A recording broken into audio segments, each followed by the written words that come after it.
It's 8 p.m. and here are our top stories in 90 seconds. We hope that you will heed our advice and stay off the roads as all possible. Final preparations are underway for this weekend's major snowstorm. That'll be about 50 members of the Guard that will be able to assist with search and rescue, included with specialized vehicles. Within 24 hours, we will see the beginning of what will be a Denver7 Weather Action Day weekend. Winter storm warnings now posted. It's going to be a rough weekend. How many feet of snow to expect? Food banks have been handling an influx of requests before the storm. The Food Bank of the Rockies, it has been a struggle to keep up with demand. And for those picking up food, it's a lifeline to ride out the storm. With the storm, we don't have transportation. Like my car, my engine light comes on.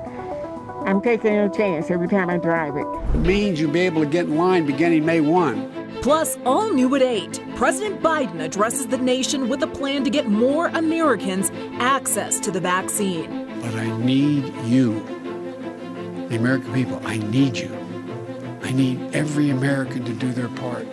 We have a look at his plan and how Colorado can execute it. And a Metro doctor aimed to help underserved communities is running into a roadblock to distribute vaccines. By sticking my neck out there and trying to push this issue of vaccine equity, absolutely, the state may come in and take away the vaccine supply, in which case that would be really sad for this community.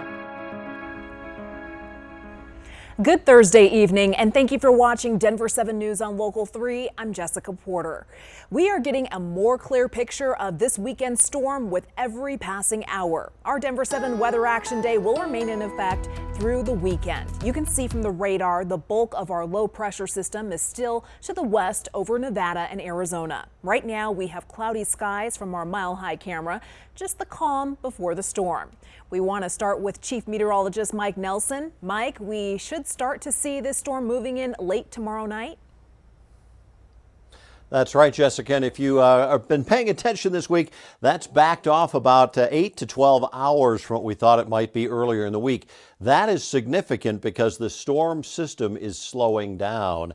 If it does that, that means it's going to deepen, it's going to hang around longer, and actually bring us more snow as we head through the weekend into early next week. So we're already coated with warnings and watches. The pink area from Wyoming all the way down to Colorado Springs is a winter storm warning.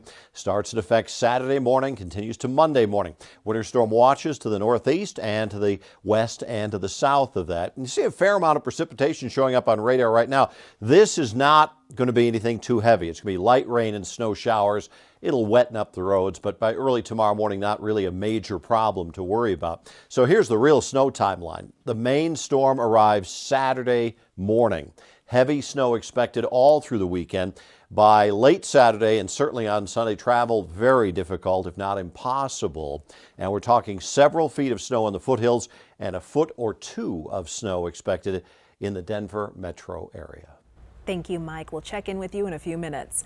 This storm has already brought heavy snow to the mountains of California, and rain caused mudslides in parts of Orange County.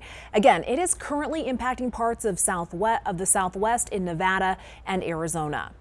PLOWS in the city of Denver are preparing for the weekend ahead. The city and county says PLOWS are ready to tackle the main streets, residential streets, and they have the heavy equipment ready for bigger accumulations caused by drifting.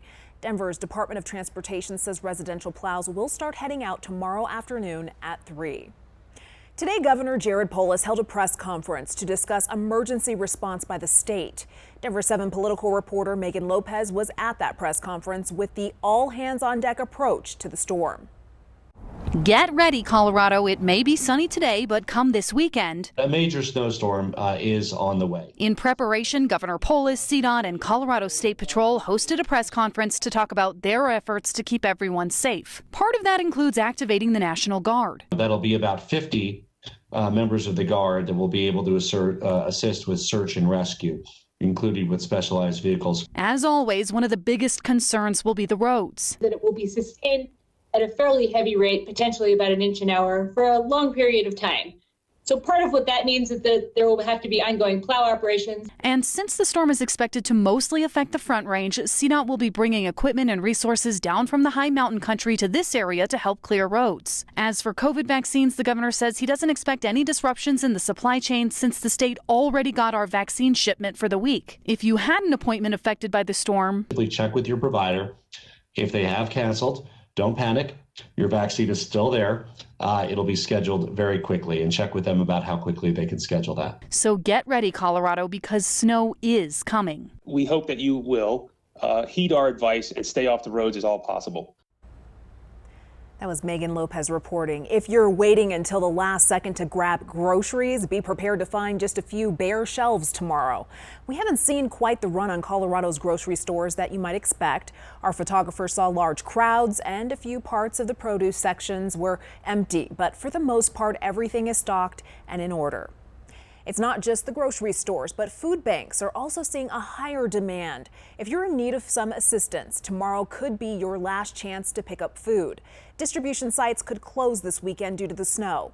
Denver7's Addie Guajardo visited the Food Bank of the Rockies today to see how they are preparing. Volunteers at Food Bank of the Rockies are moving quickly to unload trucks and pack up boxes loaded with essential food as people prepare for the incoming storm expected to bring several feet of snow to the Front Range and close food pantries scheduled for the weekend across the state. We started planning for the snowstorm. Aaron Pulling is the CEO of Food Bank of the Rockies. When a storm's about to hit, we see bigger demand, bigger need, but we also see more urgency. Ahead of the snowstorm, hunger relief partners are picking up food earlier to distribute to families in desperate need. They're also continuing to ramp up food distribution boxes to older adults who won't be able to leave their homes this weekend. At Risen Christ Catholic Parish, a food distribution site, people patiently waited in line. It doesn't matter the wait. Alice Bryant arrived an hour early. Because it's my birthday and I ordinarily wouldn't have come. She's 80 today and says money is tight. Grocery stores are packed and she anticipates limited transportation over the weekend. With the storm, we don't have transportation. Like my car, my engine light comes on. I'm taking a chance every time I drive it. Yael Lara tells us since the pandemic hit, it's been tough. And this is the only way to get food on the table. Practically last year, I don't have any work and just started again. She's picking up food now so she can hunker down when the storm hits. If I come here, I don't need to go out. In 2019, Food Bank of the Rockies distributed 71.5 million pounds of food. In 2020, nearly 103 million pounds of food, a 44% increase in demand. We know that hunger still strikes when a storm is hitting. The boxes are packed with milk, bread, canned foods, and other essentials, more than enough to weather the storm. So you can live off of it for 2 weeks. Addie Guajardo, Denver7. And the Food Bank of the Rockies would like you to order your food ahead of time. We have links for how to do that right now on the denverchannel.com. And we have you covered through the weekend. This Saturday at 8 p.m., we will have special winter storm coverage right here on Local 3 and over on Channel 7. And remember, you can always stay ahead of the storm with Denver7's free 24/7 weather stream. You can get constantly updated forecasts, snow totals, live radar, and more anytime you want. Search Denver7 on your Roku or other device to start watching on your TV for free. All new at 8, President Biden has directed states to open up vaccines to all adults starting tomorrow, starting on May 1st. In his first primetime address, the president shared encouraging news to have the nation fully running by the 4th of July. Here is reporter Karen Kafa. Finding light in the darkness is a very American thing to do.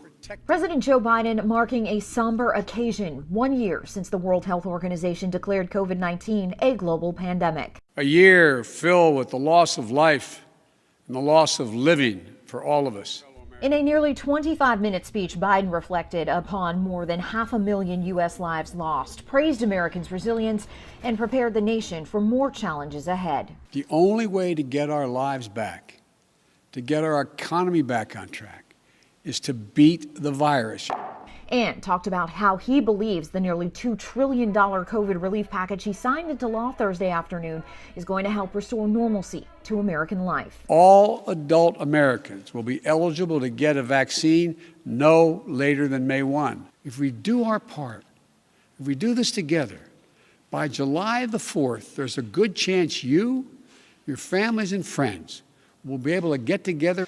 The speech, the kickoff of a campaign by the White House to let American voters know what they're getting. Now we move into implementation and to making sure that people understand on a granular level how this money is going to help them in their communities.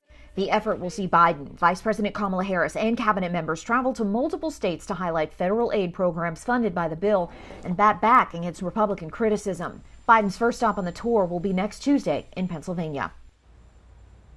And tonight, Governor Polis says he is optimistic that Colorado can achieve the timeline President Biden has put forth. He says, quote, "I appreciate the encouraging words from the president to rally our spirits to be careful in the final months of the pandemic. I am more optimistic on the time frame and expect all Coloradans will be eligible for the vaccine even sooner, as well as a sooner return to normalcy." The storm warnings are in place. It's still a while before the snow starts, but this is going to be a big storm. The reason we do this is because it helps cut out barriers to care. But in an attempt to help underserved communities, one Metro doctor is still hitting a wall. By sticking my neck out there and trying to push this issue of vaccine equity, absolutely, the state may come in and take away the vaccine supply, in which case that would be really sad for this community. And coming up later, as we look back on a year of COVID, we look forward to what the future of healthcare will be. At this point, we feel like, we've gone through COVID. Here we are, we're still doing okay. Come what may. Let's see how things go.